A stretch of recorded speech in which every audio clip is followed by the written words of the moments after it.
Queridos amigos e amigas, nós estamos no meio de uma série de ensinos sobre a renovação carismática católica em face da liturgia da Santa Missa.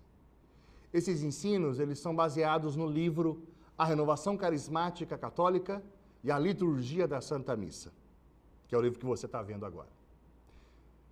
Até agora, nós falamos um pouco sobre a natureza da renovação carismática católica, sua catolicidade, sua definição como movimento e corrente de graça. E no último ensino nós refletimos sobre a visão dos primeiros líderes da renovação carismática católica, que enxergavam a experiência carismática como sendo algo que permeia toda a vida da igreja. Paróquias renovadas, celebrando em vibrante liturgia, foi a frase que nós destacamos. Agora nós vamos olhar para a renovação carismática católica desde o Concílio Vaticano II, especialmente sob dois aspectos, né? O primeiro aspecto seria a revalorização que o Concílio Vaticano II fez dos carismas, e um segundo aspecto, o desejo de tornar a liturgia mais participativa, mais vivida por parte do povo. E por fim, nós vamos comentar um pouco a respeito dos abusos litúrgicos cometidos por pessoas afins à renovação carismática. Vamos começar? Vamos lá.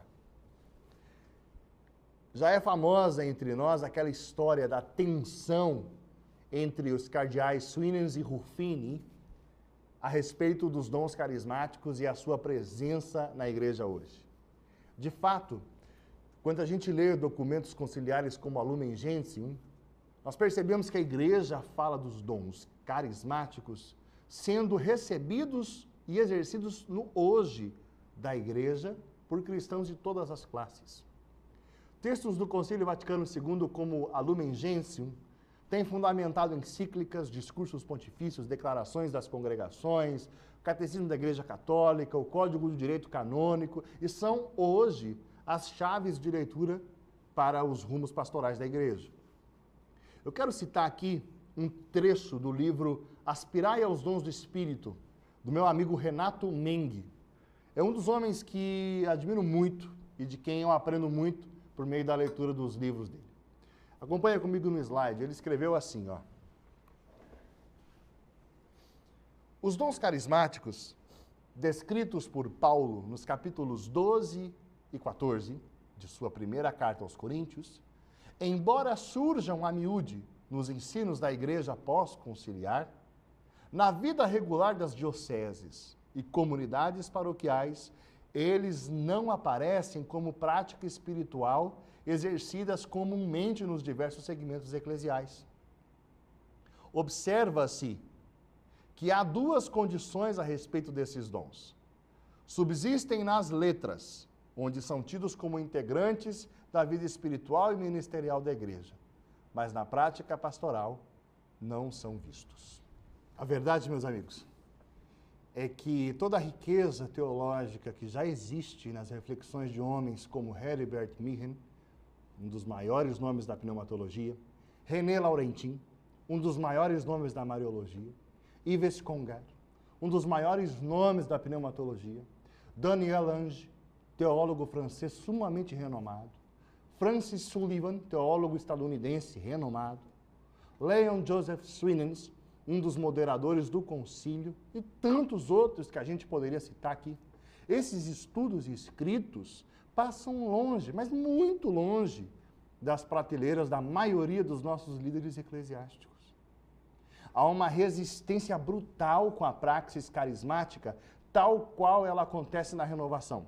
Mas, infelizmente, essa resistência é muitas vezes uma mistura de desconhecimento do trabalho desses autores que eu citei acima, com uma indignação diante dos abusos e desequilíbrios de carismáticos mal formados, que definitivamente não constituem a verdadeira experiência da renovação. Sabe o que é engraçado? É engraçado, nós, como católicos, nós ficamos indignados quando vemos que alguns setores anticatólicos buscam padres infiéis ou leigos que reconhecidamente estão em discordância com o magistério para dar entrevistas, para falarem em nome da igreja em programas de TV, etc. A gente fica indignado quando o estudo da história da igreja nas universidades se resume, e nas escolas, né? Se resume a falar das cruzadas, da Inquisição, do caso Galileu, do abuso com as indulgências e tantas outras situações. A gente fica indignado nesses casos todos, e a gente tem razão de ficar indignado com isso. Por quê? Porque, honestamente, se alguém quer ouvir, por exemplo, a opinião sobre o budismo, procura quem? Procura o melhor, um bom e fiel monge budista, para que ele possa dar a visão real da coisa. Por outro lado, quando se trata do catolicismo, se deixa de lado o testemunho gritante e evidente dos bons católicos, para falar nos programas, a história dos santos da igreja de séculos, não se toca, e se busca falar da igreja com base naqueles que nitidamente foram maus católicos e que são relembrados historicamente como traidores da verdadeira fé da igreja. Isso não é de indignar a gente? Ou se é. Agora, por que que quando o assunto é renovação carismática, o critério para afirmar quem é e como agem os carismáticos são os desvarios cometidos por gente mal formada?